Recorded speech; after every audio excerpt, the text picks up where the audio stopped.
Hello বন্ধুরা, কেমন আছো সবাই? আশা করি তোমরা সবাই খুব ভালো এবং সুস্থ আছো। তো আজকের ভিডিওতে কথা বলতে যাচ্ছি পুরোপুরি 'একেন' এই ওয়েব সিরিজটা নিয়ে, ডিরেক্টেড বাই জয়দীপ স্যার।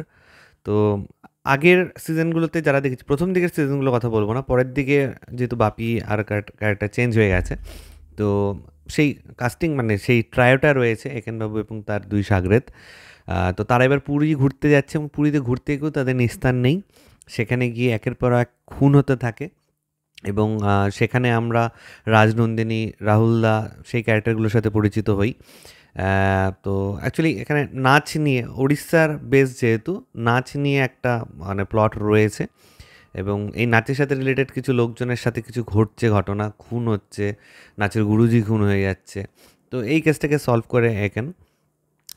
তো সিরিজটা দেখলাম, দেখার পরে এবার ভালো খারাপ ওটা নিয়ে কথা বলবো।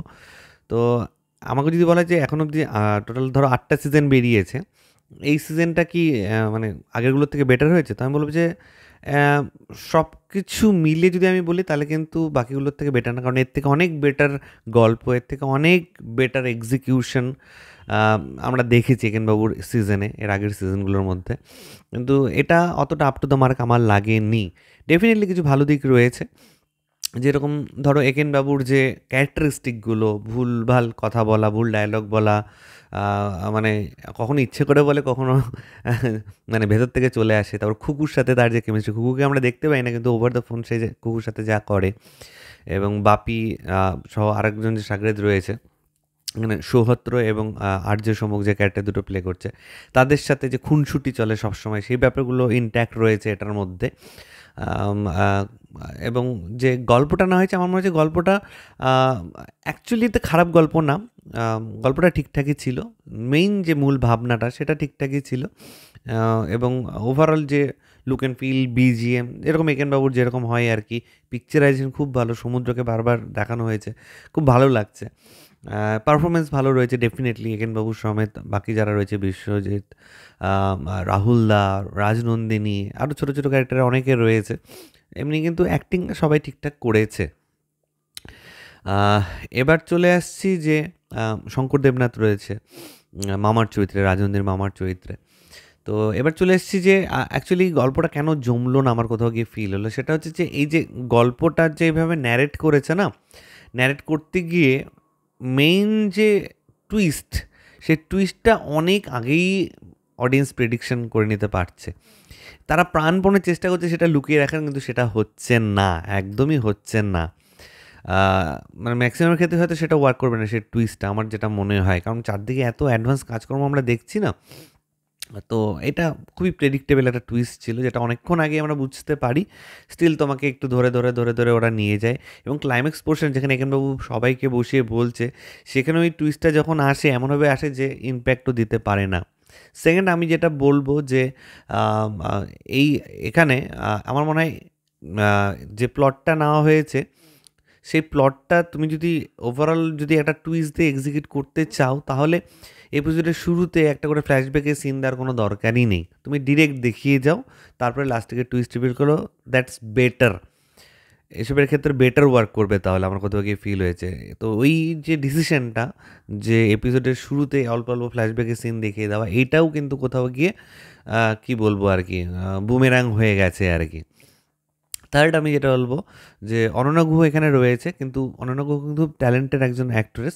তাকে আরও বেটার অপরচুনিটি দেওয়ার জায়গা ছিল। তার যে ক্যারেক্টারটা ব্যাক স্টোরি যখন দেখানো হচ্ছে, রাজনৈতিক ছোটোবেলার ক্যারেক্টারটা করেছে, অনন্যা গুহকে দিয়ে অনেক কিছু করিয়ে নেওয়া যেতে পারতো। যেহেতু এটা একটা ওয়েব সিরিজ, সেই ওয়েব সিরিজে কিন্তু অনেক কিছু করিয়ে নেওয়া যেতে পারতো, কিন্তু না, তার হয়তো টোটাল রান টাইম 5 থেকে 10 মিনিট রয়েছে। এত বড় একটা সিরিজে 5 থেকে 10 মিনিট তাকে দেখানো হয়েছে। তারপরে আমি যেটা বলব যে এই সিনেমাতে যেটা আমার ক্ষেত্রে একদমই ওয়ার্ক করেনি, সেটা হচ্ছে যে ধরো একটা মার্ডার হয়েছে বা এই হয়েছে, যখন সেটা তুমি দেখাচ্ছ যে এইভাবে মার্ডার হয়েছে, এটা মার্ডার হয়েছে, এত ইজিলি তুমি দেখাচ্ছ, মানে যেন এটা কোনো ব্যাপারই না। হ্যাঁ, কাউকে একটা টুক করে ধাক্কা দিয়ে দিলাম, মরে গেল। কাউকে একটা এই লিপ বামে কিছু মিশিয়ে দিলাম, মরে গেল। আমি স্পয়লার দিতে যাচ্ছি না, জাস্ট বলছি আর কি।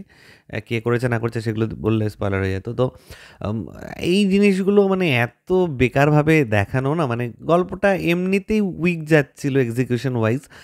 সেখানে যখন এইভাবে মার্ডারগুলো হয় তখন না হাস্যকর হয়ে ওঠে ব্যাপারগুলো। তো আমার মনে হয় যে এইসব দিকে আরেকটু একটু নজর দেওয়া আরও উচিত ছিল বলে আমার কোথাও ফিল হচ্ছিল। কিন্তু ওভারঅল সিরিজটা দেখে তুমি মজা পাবে, বিকজ অনির্বাণ চক্রবর্তী হিমসেলফ এত বড় একজন অ্যাক্টর, সে একা কাঁধে একটা সিনেমা হোক বা সিরিজ হোক সে কিন্তু টেনে নিয়ে যেতে পারে, তার মধ্যে সেই ক্যালিটা রয়েছে। এবং এখানেও কিন্তু একেনবাবুর পারফরমেন্স খুব ভালো, তা সে স্ক্রিনে আছে বলেই গল্পটা উইক যাচ্ছিল, স্টিল তুমি দেখে মজা পাচ্ছিলে। এছাড়া গোড়ার একটা এখানে কি বলবো ক্যামিও রয়েছে, ক্যামিওটা একদম ফালতু ক্যামিও এক কথায়। It could have been much much better একটা হতে পারতো। এবং যেভাবে গোড়ার ইন্টেলিজেন্স এখানে দেখানো হয়েছে, মানে মানে কি বলবো আর কি, কে লেখে এভাবে ভাই। তো এখানবাবু দেখলাম আউট অফ 5 স্টার যদি আমাকে বলা হয় আমি 2.5 দেবো। এটা আরও বেটারভাবে এক্সিকিউট করা যেতে পারতো বলে আমার ফিল হয়েছে।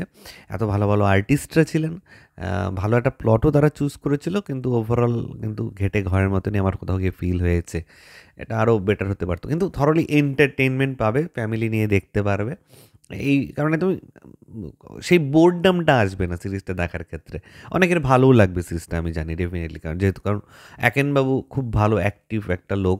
একেনবাবুর কথা বলা, হাঁটা চলা, এই ব্যাপারগুলো সবার খুব পছন্দ হয়, এবং থ্রু আউট দ্য সিরিজ এই ব্যাপারটা ইনট্যাক্ট রয়েছে, সে কারণে অনেকের ডেফিনেটলি খুব খুব খুব ভালোও লাগবে। এবং সিরিজ বলো সিনেমা বলো সবার পার্সোনাল চয়েস আছে, একই জিনিস কারো ভালো লাগে কারো খারাপ লাগে।